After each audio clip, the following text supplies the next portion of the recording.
Hello aspirants, hope you have revised all the previous rules discussed in adjective part 1 and let's discuss the rest of the rules. And I am going to start with the example about Shakespeare and using their superlative form of adjective great. Shakespeare के बारे में हम एक adjective use कर रहे हैं great and that too in superlative form greatest, ठीक है जी। और आप पढ़ चुके हो कि सुपरलेटिव डिग्री के आगे हम ऑलवेज द का यूसेज करते हैं, एक्सेप्शंस भी आपने पढ़ ली हैं। Shakespeare is the greatest play right of England. बिना मीनिंग चेंज किए यहाँ पे हम सुपरलेटिव डिग्री की जगह कंपैरेटिव डिग्री यूज़ करने वाले हैं और आपको जस्ट ऑब्जर्व करना है कि उसमें और चेंज क्या आएगा। जो चेंज आएगा वहीं पे आपको एरर पूछा जाएगा एग्जाम में। Shakespeare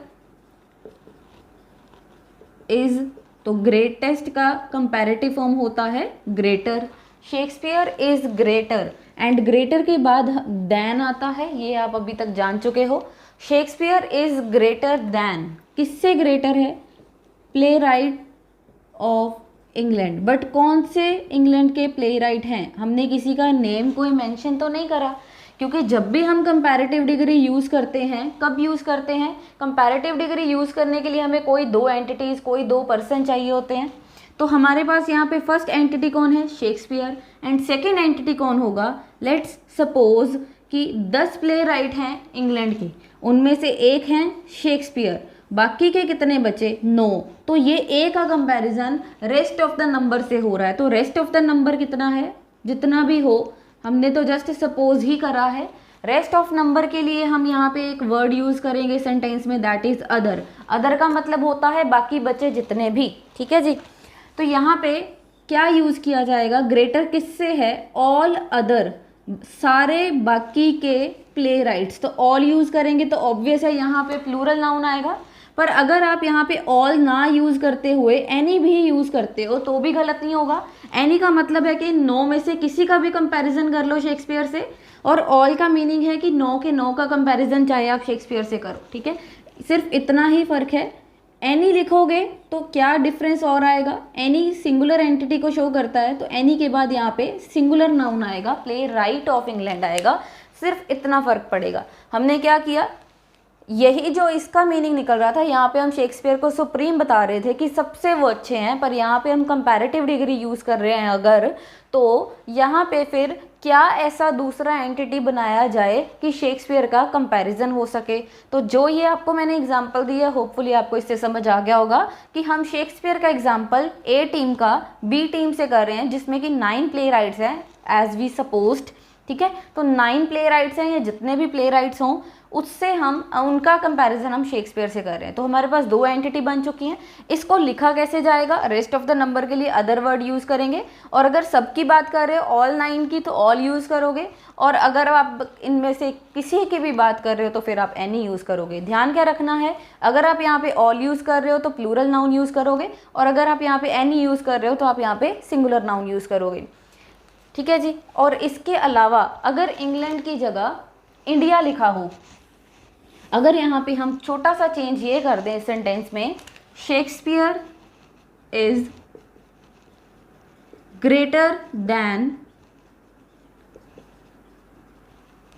play right of India. अब यहाँ पे हम इंग्लैंड की जगह इंडिया अगर लिखें तो क्या चेंज आएगा?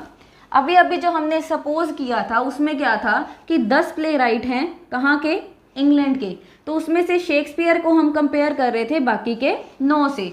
पर अभी क्या है? यहाँ पे 10 में से एक कौन है? शेक्सपियर है, और उसका कंपैरिजन हम किससे कर रहे हैं? इंडिया के जितने भी प्ले राइट्स हैं हम उनसे उसका कंपैरिजन कर रहे हैं। तो इंडिया के रेस्ट ऑफ द नंबर कोई भी नहीं बचा है, तो इसलिए यहाँ पे जो अदर वर्ड था उसको यहाँ पे यूज़ नहीं करेंगे। सिंपली इतना आपको आएगा, लिखा होगा यहाँ पे अदर और इधर लिखा होगा इंडिया, ठीक है।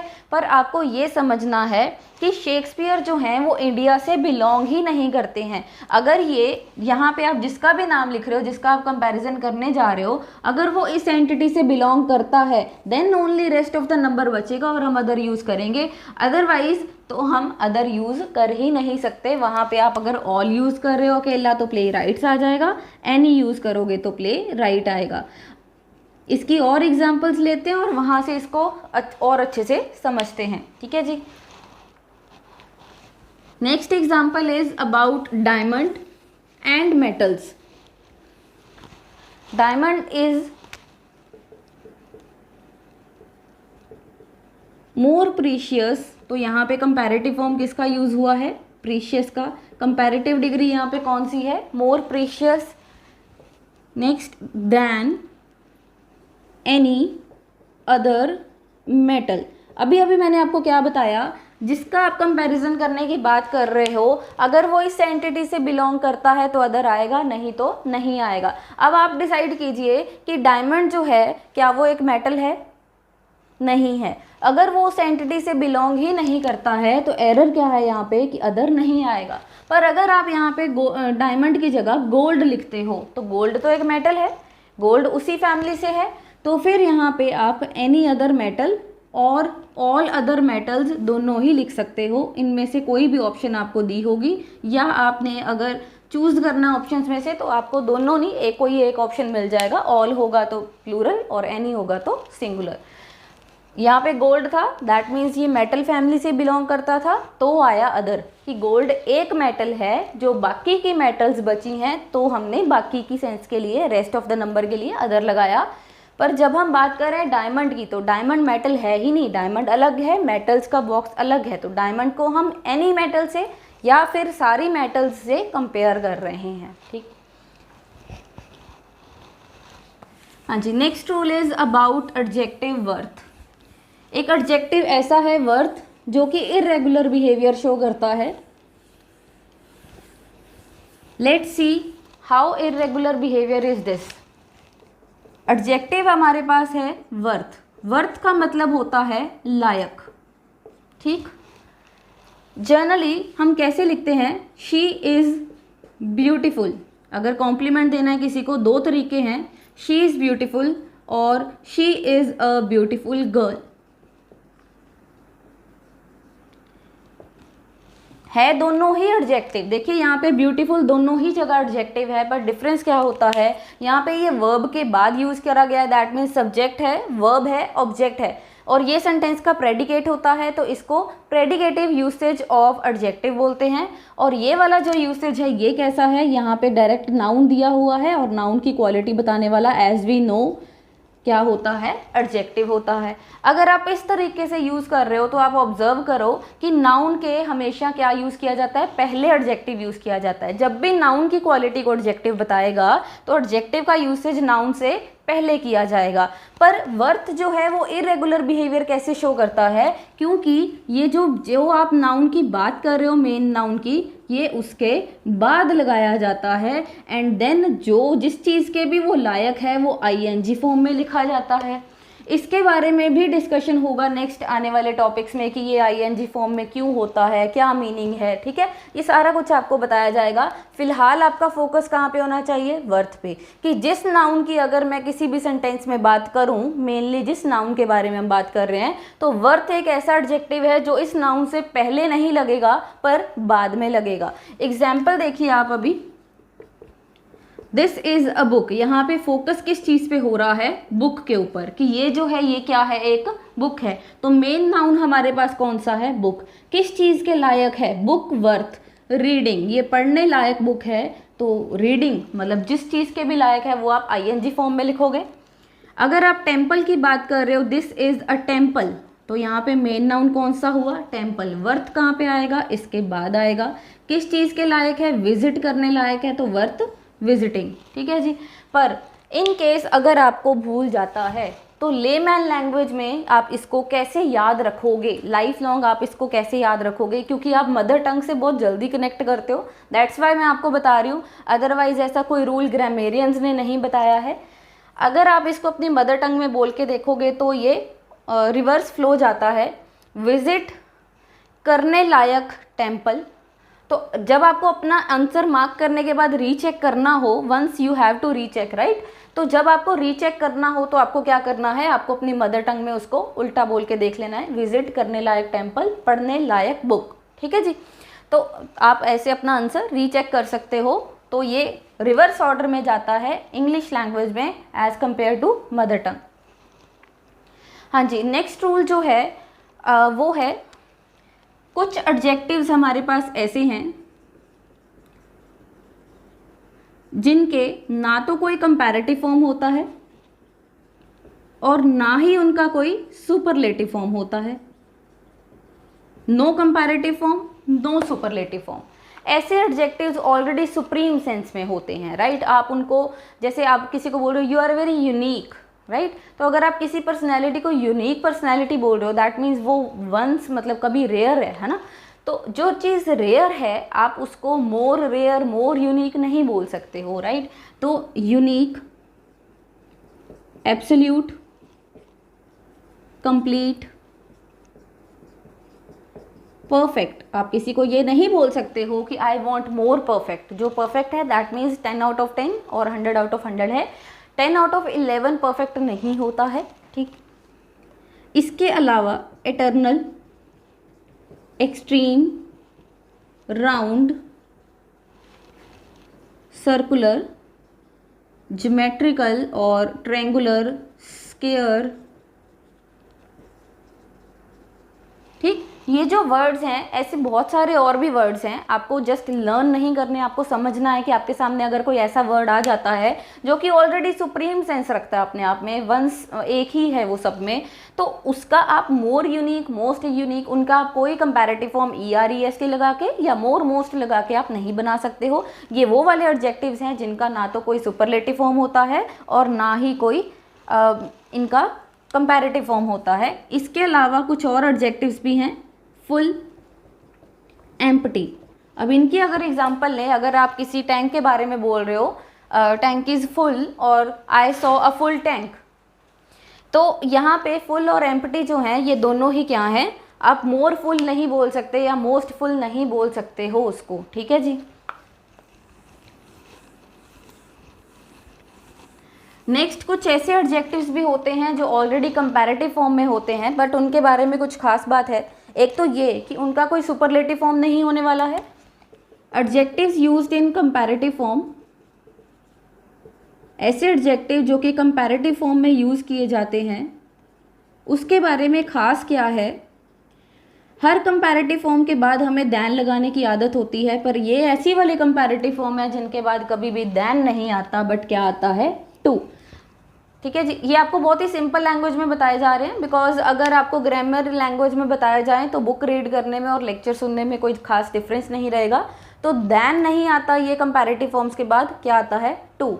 फर्स्ट एग्जाम्पल किस चीज़ का है हमारे पास, प्रेफर का। प्रेफर जब हम किसी दो चीज़ों में किसी एक चीज़ को प्रेफर करते हैं तो कंपैरेटिव डिग्री भी कब यूज़ करते हैं, दो चीज़ों के लिए। तो यहाँ पे अगर आप ये बोल रहे हो I would prefer coffee to tea, यहाँ पे अगर आप दैन यूज़ करते हो तो वो एरर होगा।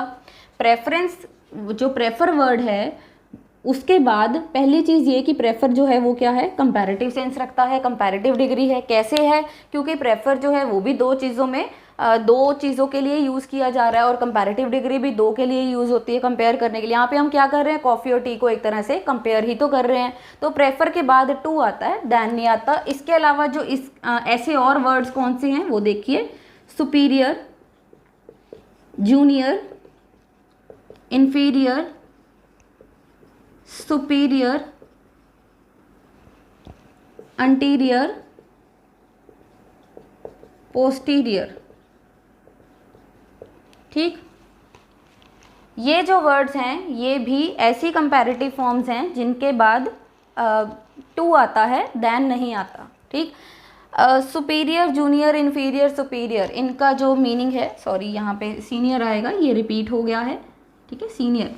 तो ये इनका जो मीनिंग है ये आपको ऑलमोस्ट क्लियर है। अगर आप बोलना चाहते हो कि वो मेरा जूनियर है तो आप कैसे बोलोगे, he is junior to me, than नहीं आएगा कभी भी। जूनियर भी क्या है, कंपैरिजन ही तो कर रहे हो आप अपना और किसी और का अगर कंपैरिजन कर रहे हो थर्ड पर्सन का, he is junior to me not than, ठीक है, इस बात का आपको ध्यान रखना है। इस रूल में हमने सिर्फ यही पढ़ा, ऐसी भी कंपैरेटिव फॉर्म्स है जिनके बाद टू आता है, दैन नहीं आता।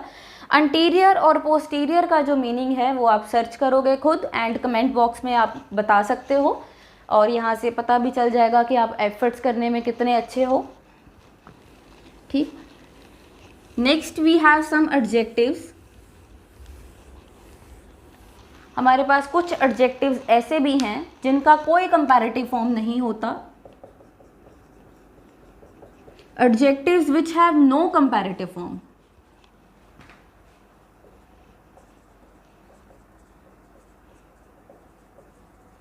बट सुपरलेटिव फॉर्म होता है, वो भी एक्सेप्शनल है।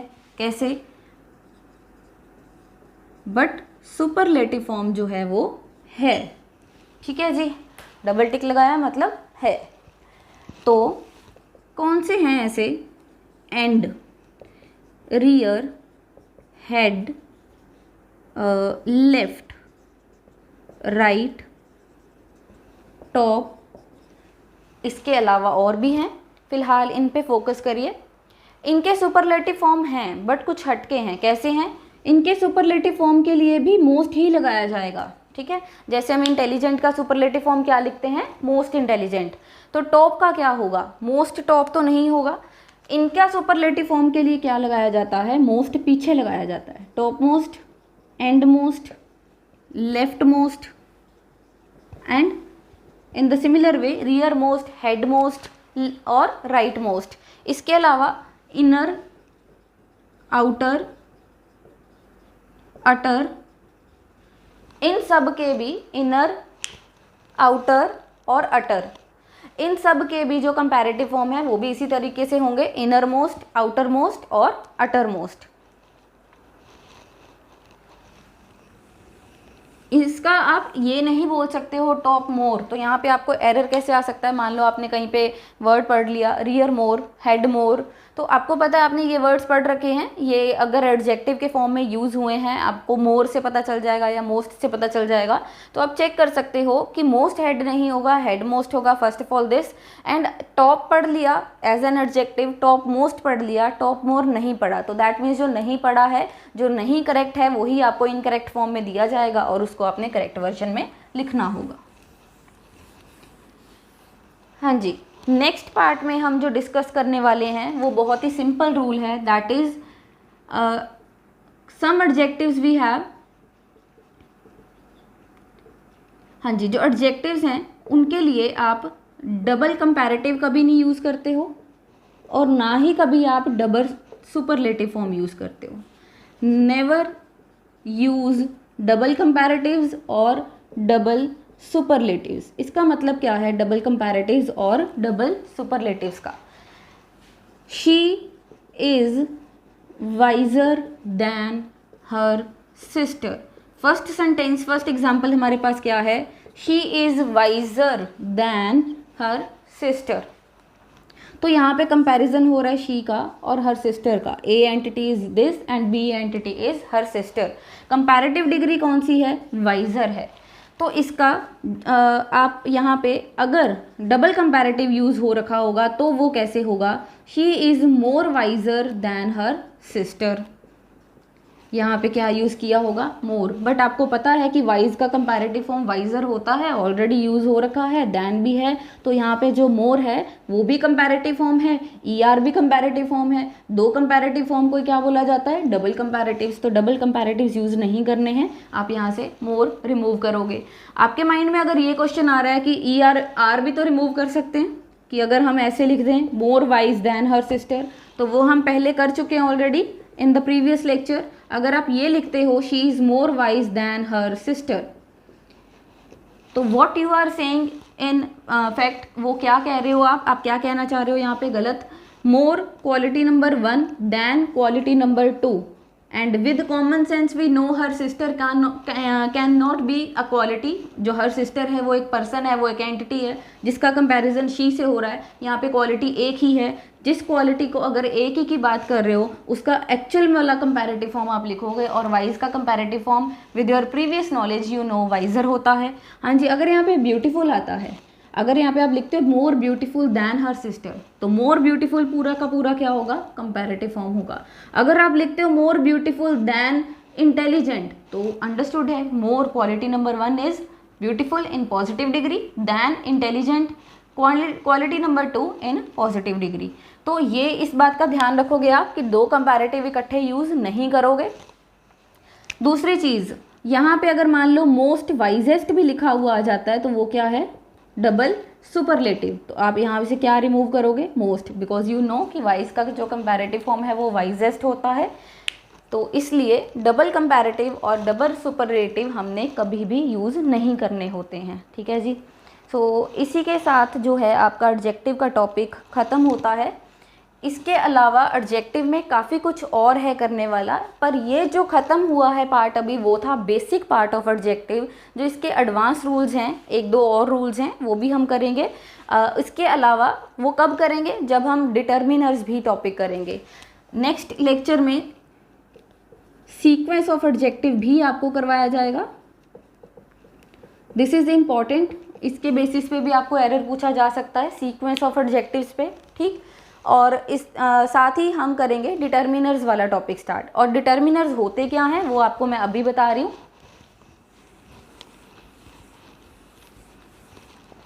डिटर्मिनर्स एडजेक्टिव के टॉपिक का पार्ट कैसे हैं, जो डिटर्मिनर्स हैं अल्टीमेटली वो भी एडजेक्टिव्स ही होते हैं, पर कौन से वाले एडजेक्टिव स्पेशली जो नाउन की क्या बताते हैं, या तो क्वांटिटी या फिर नंबर। विद एग्जाम्पल अगर मैं आपको बताऊँ तो आप वो रूल पढ़ने वाले हो नेक्स्ट लेक्चर में, लाइक फ्यू, अ फ्यू और द फ्यू में क्या डिफरेंस होता है, एल्डर ओल्डर में क्या डिफरेंस है, सम और एनी का यूसेज कैसे किया जाता है, and many more like these. ठीक है, तो डिटर्मिनर्स वाला टॉपिक जो है वो बहुत ही आसान टॉपिक है, बट स्कोरिंग भी है। इसके अगर बेसिस पे कुछ आता है तो बहुत ईजी लगता है स्टूडेंट्स को अप्रोच करना, तो जो ईजी भी है और इम्पॉर्टेंट भी है तो वो ज़रूर करना बनता है। तो डिटर्मिनर्स का टॉपिक हम नेक्स्ट लेक्चर में करने वाले हैं। And thank you.